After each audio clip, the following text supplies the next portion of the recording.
وہ ہمارے ایک دانشور ہے، تو مضمون لکھا، کئی باتیں بڑی پسند آتی ہیں۔ وہ کہتے ہیں کہ میری اہلیہ، ان کو بھی کسی نے نا مس گائیڈ کر دیا تھا، حالانکہ اچھی خاتون ہے، کسی نے مس گائیڈ کر دیا، تو وہ بھی سماجی اور ویلفیئر، اور یہ خواتین کو شوق ہوتا نا بننے کا، تو وہ بھی سماج کے اندر اچھا مقام تلاش کرنے کے موڈ میں آ گئی۔ تو کہیں ایک دن جانا تھا تو بڑی بن سنور کے میرے ساتھ وہ گاڑی میں بیٹھ گئی، تو میں گاڑی میں، عورتوں کو یہ بھی مسئلہ ہوتا ہے نا کہ ہماری تعریف کرو، تو کئی دفعہ بعض مردوں بیچاروں کو جھوٹ بولنا پڑتا ہے، تو زبردستی کراتی ہیں نا جی۔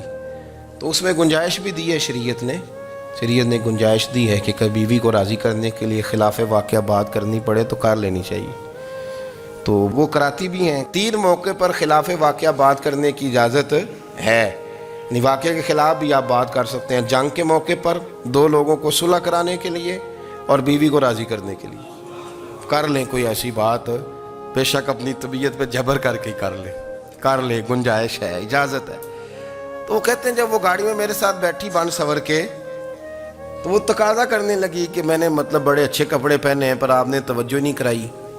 وہ سیاںا بندہ تھا، وہ چاہ رہا تھا کہ میری خاتون سمجھ جائیں۔ وہ کہتے ہیں مجھے پتہ تھا کہ بیچاری مس گائیڈ ہو گئی ہے، دل کی بڑی اچھی ہے، سیاਣੀ ہے، لیکن اس کو نا کچھ خواتین نے، کچھ لوگوں نے مل کے اس کو ذہن غلط کر دیا ہے کہ سماج میں نکلو، باہر جاؤ، کام کرو، فلاں کرو، اپنی مرضی سے جیو۔ تو میرے ساتھ گاڑی میں بیٹھی کہیں جانے کے لیے، تو مجھ سے کہنے لگی کہ آپ نے میری طرف توجہ ہی نہیں کی، آپ نے کوئی ذکر ہی نہیں کیا کہ میں کیسی لگ رہی ہوں۔ تو وہ کہتے ہیں میں نے اسے کہا کہ اگر تو ناراض نہ ہو تو پھر میں صحیح والی تعریف کر دوں۔ تو اس نے کہا کہ آپ کر دیں۔ تو کہتے ہیں میں نے درد سے اور خلوص سے اپنی بیوی سے کہا، خلوص کے ساتھ میں نے کہا میں تو روز گھر ہوتا ہوں، روز شام کو گھر ہوتا ہوں، اگر تو میرے لیے تیار ہوتی تو میں تیری تعریف کرتا، لیکن آج تو باہر جانے کے لیے تیار ہوئی ہے، تو پھر ان سے تعریف کی امید رکھ جن کے لیے تو نے تیاری کی ہے۔ میرے لیے تیاری کرتی تو میں تو ہر شام تیرے پاس ہوتا ہوں۔ کہتے وہ میرے لفظوں میں درد تھا تو وہ بھی رو پڑی، اور کہنے لگی آپ گاڑی روک دیں، مجھے باہر جا کے کسی کو راضی نہیں کرنا، میں نے اسے راضی کرنا ہے جس کو رب کریم نے میرا شوہر بنایا ہے اور میرے لیے منتخب کیا ہے میرے ماں باپ کو، میں واپس لوٹتی ہوں۔ یہ ایک پہلو ہے سلگتا ہوا، اس کو سمجھا جائے۔ عورت کو ویسے بھی قابو کرنا بڑا آسان ہوتا ہے۔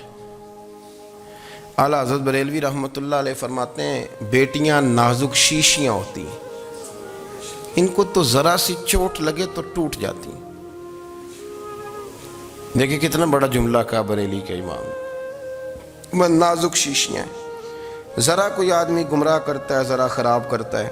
اب دیکھیں نا، یہ جو بچیوں کو بچے ایک مس گائیڈ کرتے ہیں، انہیں بڑے بڑے خواب دکھاتے ہیں، وہ بیچاری ماں باپ کو چھوڑ کے، بہن بھائی کو چھوڑ کے اس کے ساتھ شادی کرتی ہے، پھر جو اس کا بعد میں حشر ہوتا ہے، آپ ادلیاں نو سردار پہن تکے تے شرما والیاں نو جھوٹے ڈولیاں دے۔ پھر وہ بیچاری ماں باپ رکھتے نہیں، وہ ظلم کرتا ہے، تو کتنی بڑی تکلیف میں وہ بچی آ جاتی، نازک شیشی ہوتی ہے نا تو ٹوٹ جاتی۔ یہی حال اب جدید خواتین اور یہ جو کچھ اینکر پرسن ہیں، یہ اصل میں نا یہ آپ کو سیاست سکھاتے ہیں، لیکن یہ مادر پیدر آزاد لوگ ہیں، بالکل آزاد۔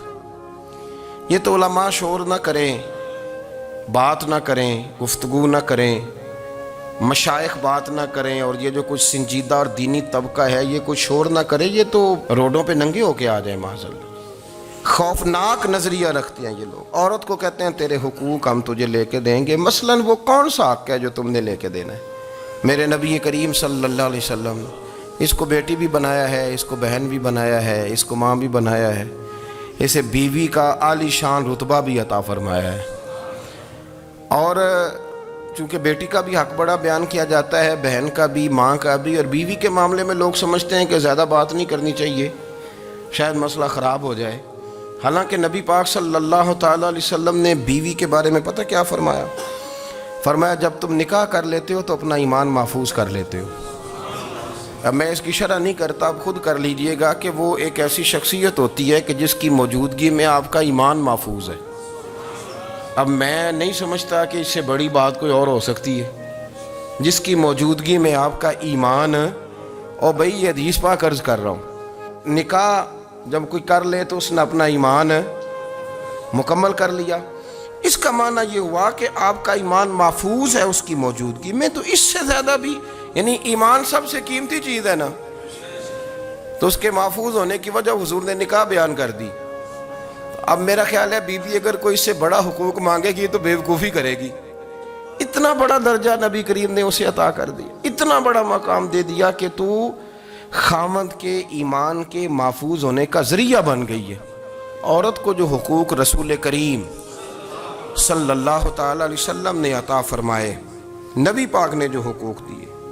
دیکھیں نا, حضرت عبداللہ ابن عمر رضی اللہ تعالیٰ عنہ کی اہلیہ بیمار تھی, تو جلدی جلدی سے وہ آئے. تو جب بہت جلدی ہو, سفر بڑا شدید تھا, تو آپ نے جلدی سے نماز ادا کی, جلدی سے چلے. آپ کے خادم کہنے لگے حضور خیریت ہے؟ فرمایا میری بیوی بیمار ہے.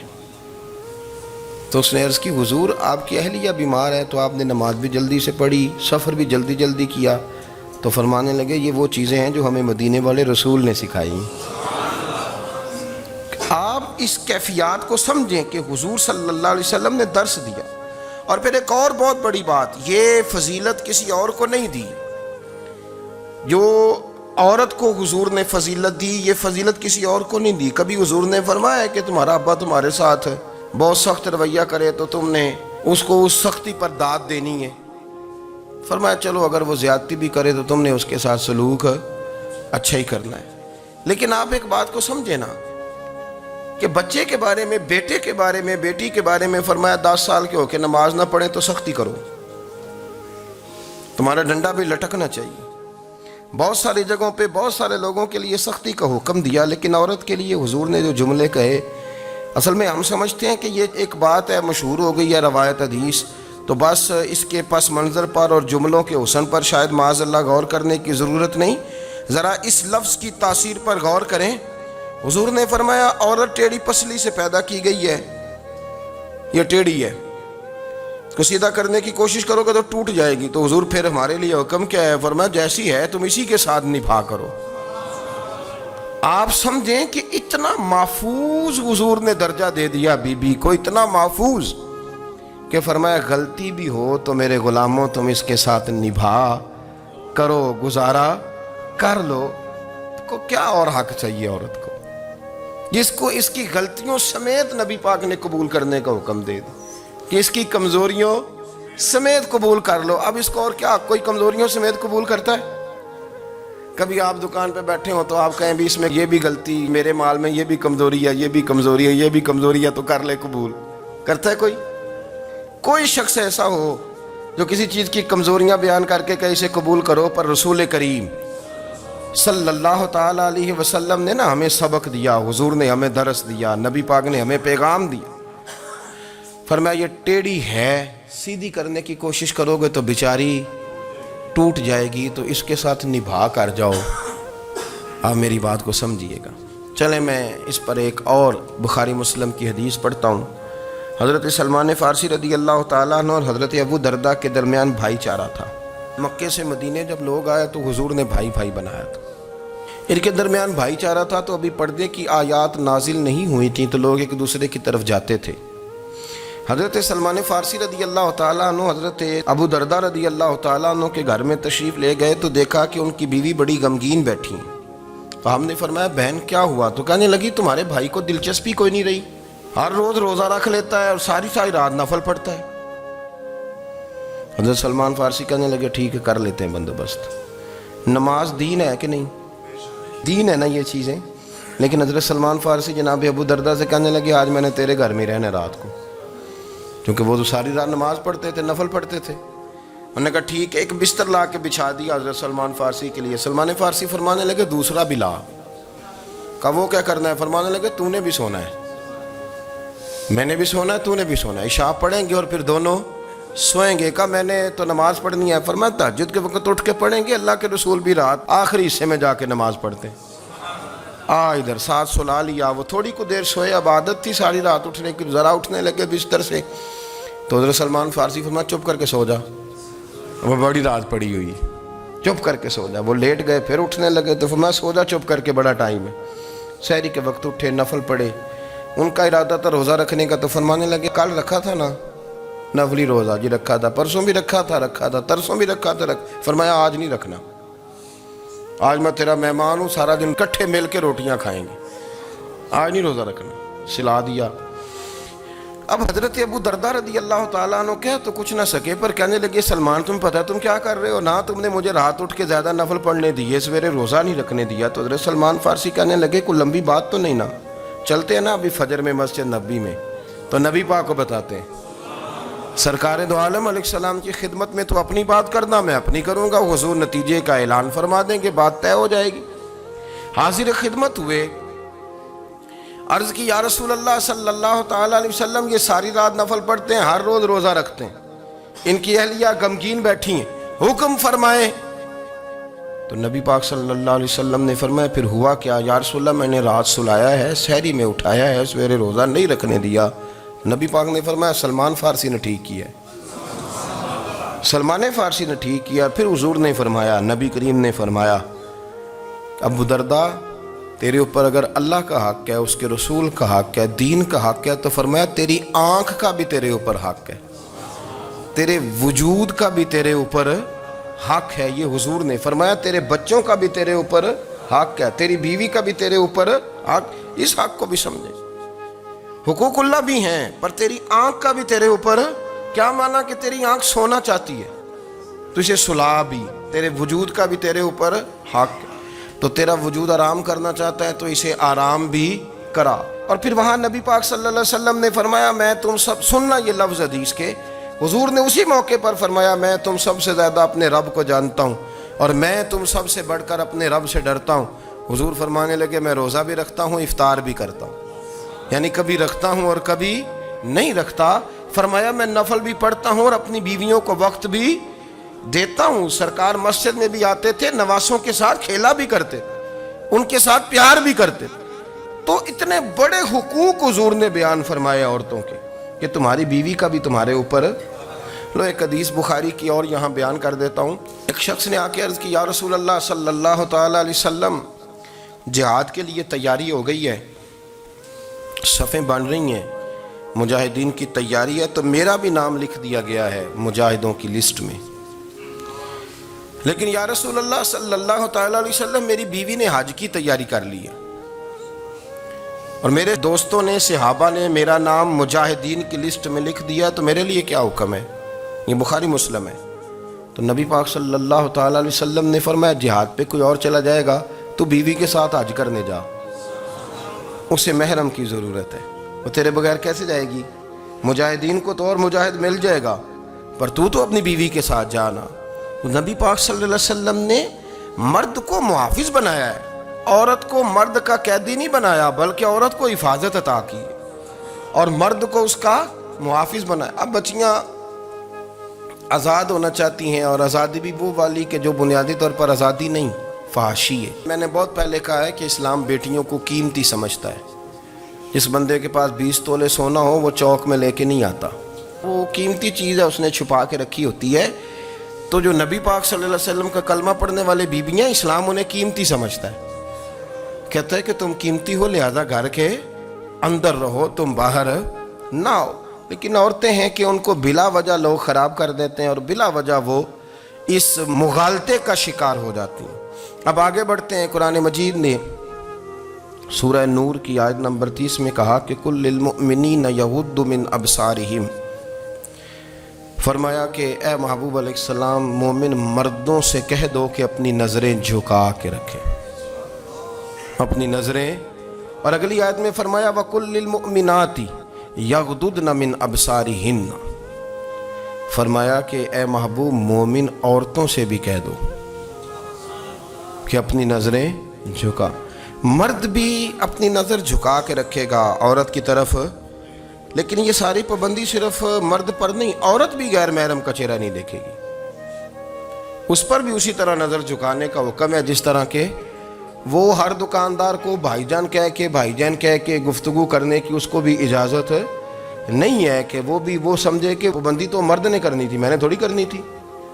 وہ جس کے پاس جائے، جہاں بھی جائے، ڈاکٹر کے پاس جائے، باہر جائے، تو وہ جس طرح مرضی اس کا دل چاہے وہ بات چیت کرے، اس کی عورت کو بھی اجازت اسلام نہیں دیتا۔ بنیادی طور پہ اسلام شرم و حیا کا دین ہے، حیا کی بات کرتا ہے۔ حیا کی جب ہم تعریف کرتے ہیں تو حیا کی تعریف یہ ہے کہ کوئی کبھی چیز دیکھ کے نا تو آپ کی طبیعت میں کراہت محسوس ہو، آپ کوئی غلط جملہ منہ سے نکالتے ہوئے ذرا جھجکیں، آپ کوئی غلط بات کرتے ہوئے تھوڑا بوجھ محسوس کریں۔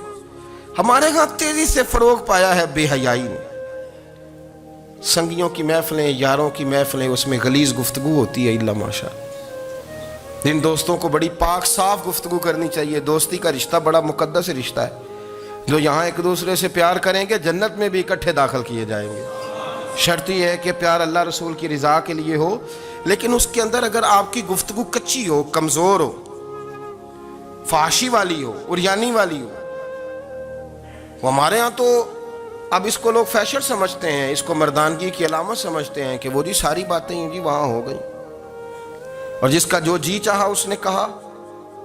آپ جب حیا کے دائرے میں ہوتے ہیں تو آپ خود بھی سکون محسوس کرتے ہیں۔ دیکھیں نا، آپ کو نیند سکون سے کہاں آتی ہے؟ جہاں کمرہ بند ہو، چاروں جانب دیوار ہے، اوپر چھت ہے، خالی دروازہ بھی کھلا ہوا ہونا تو جب بندہ سکون لینا چاہتا ہے تو کہتا ہے یار ذرا دروازہ ذرا بند کر دو۔ وہ اچھی طرح اپنے آپ کو چھپا لیتا ہے نا حیا کے پردے میں، تو اللہ اسے سکون عطا کرتا ہے۔ اور جو اس سے بھی زیادہ ٹھنڈی نیند میں جانا چاہتا ہے وہ کہتا ہے لائٹ بھی بند کر دو۔ اب وہ مکمل طور پہ سمجھتا ہے کہ میں چاروں جانب سے چھپ گیا ہوں، اگر میں کھل کے بھی سو جاؤں گا تو میرا چونکہ پردہ قائم ہے تو مجھے کوئی دشواری نہیں ہوگی۔ آپ جب چھپ جاتے ہیں، جب آپ حیا کے اندر سمٹ جاتے ہیں، جب آپ چادر کے اندر آ جاتے ہیں تو آپ بہت ساری جگہوں پہ آسانی محسوس کرتے ہیں۔ تو حیا تو آپ کو سکون دیتی ہے، حیا تو دل کو راحت دیتی ہے۔ میں بڑی ذمہ داری سے بات عرض کرتا ہوں، قرآن مجید نے نا ایک مقام پہ مذاق کو، ایک مزاح ہوتا ہے خوش طبی، وہ نہیں، مذاق اڑانا، قرآن پاک نے نا مذاق کو ایک جگہ پہ جاہلوں کا طریقہ بھی قرار دیا ہے۔ بنی اسرائیل کے لوگوں سے حضرت موسیٰ نے کہا کہ گائے ذبح کرو اور ایک ٹکڑا مقتول کو مارو، زندہ ہو کے خود بتا دے گا مجھے کس بندے نے قتل کیا۔ تو کہنے لگے آپ ہمارے ساتھ مذاق کر رہے ہیں۔ تو قرآن مجید کہتا ہے کہ حضرت سیدنا موسیٰ علیہ السلام فرمانے لگے اعوذ باللہ ان اکون من الجاہلین، فرمانے لگے میں اللہ کی پناہ مانگتا ہوں کہ میں جاہلوں میں سے ہو جاؤں۔ یہ مذاق کرنا تو جاہلوں کا طریقہ ہے۔ اگر آپ کی زبان سے بے حیائی کا جملہ نکل گیا، اگر آپ کی زبان سے بے حیائی کا جملہ نکل گیا، آپ نے کہہ دیا کہ ہم آزاد لوگ ہیں، جو مرضی کریں گے، جو مرضی کہیں گے، جو ہمارا دل میں آئے گا کریں گے، تو پھر تو لوگ آپ کا وہ حشر کریں گے کہ آپ سے برداشت ہی نہیں ہوگا۔ جس کا لوگ مذاق بنا لیتے ہیں اور جو مذاق بن جاتا ہے پھر اسے کوئی جینے دیتا ہے؟ آپ حیا کی چادر میں چھپیں گے تو بچیں گے۔ اگر آپ نے اپنا مذاق بنوا لیا یہ کہہ کے کہ میں نے مرضی کرنی ہے، پھر یاد رکھنا چھپنے کو جگہ نہیں ملے گی، پھر تکلیف میں آ جائیں گے، پھر بہت بڑی اذیت کا شکار ہو جائیں۔ شرم و حیا، عرب کے اندر جو کنواری لڑکیاں تھیں ان میں بڑی حیا ہوتی تھی۔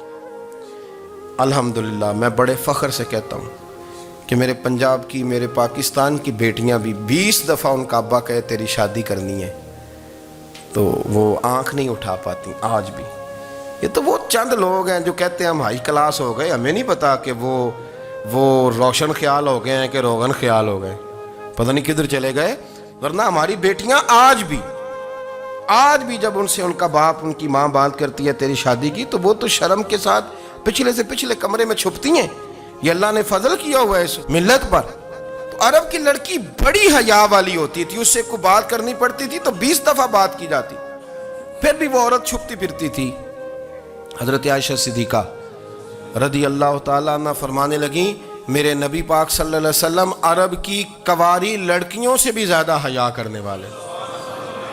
قاضی اعجاز مالکی نے، شیخ عبدالحق محدث دہلوی نے، دیگر بزرگ جو سیرت نگار گزرے انہوں نے لکھا ہے کہ نبی پاک صلی اللہ علیہ وسلم کے اندر 100 مردوں سے زیادہ طاقت تھی، 100 مردوں سے زیادہ طاقت۔ اب جو بات کہنے لگا ہوں، جو نتیجہ دینے لگا ہوں، اس پر خاص توجہ آپ فرمائیں گے۔ ذرا فکری طور پر، نظریاتی طور پر ایک چیز کو سمجھیے۔ ہم سمجھتے ہیں کہ جوان لڑکا ہے جی جو مرضی کرے، عمر ہے جی۔ آپ ذرا بات پر غور کیجئے گا کہ حضور صلی اللہ علیہ وسلم میں طاقت 100 مردوں سے زیادہ ہے، اور حیا کواری لڑکیوں سے بھی زیادہ ہے۔ ذرا اس بات کا تقابلی جائزہ کیجئے گا کہ طاقت 100 مرد سے زیادہ ہے لیکن حیا کواری لڑکی سے بھی زیادہ ہے۔ اس کا معنی یہ ہوا کہ جس ٹہنی کو پھل زیادہ لگ جاتے ہیں وہ جھکا کرتی تو حیا تو حسن ہے، حیا تو آپ کو پاک صاف کرے گا، حیا تو آپ کو نرالا کرے گا، انوکھا کرے گا۔ رسول کریم صلی اللہ علیہ وسلم عرب کی کواری لڑکیوں سے زیادہ حیا والے تھے، کواری لڑکیوں سے زیادہ حضور حیا فرمایا کرتے تھے۔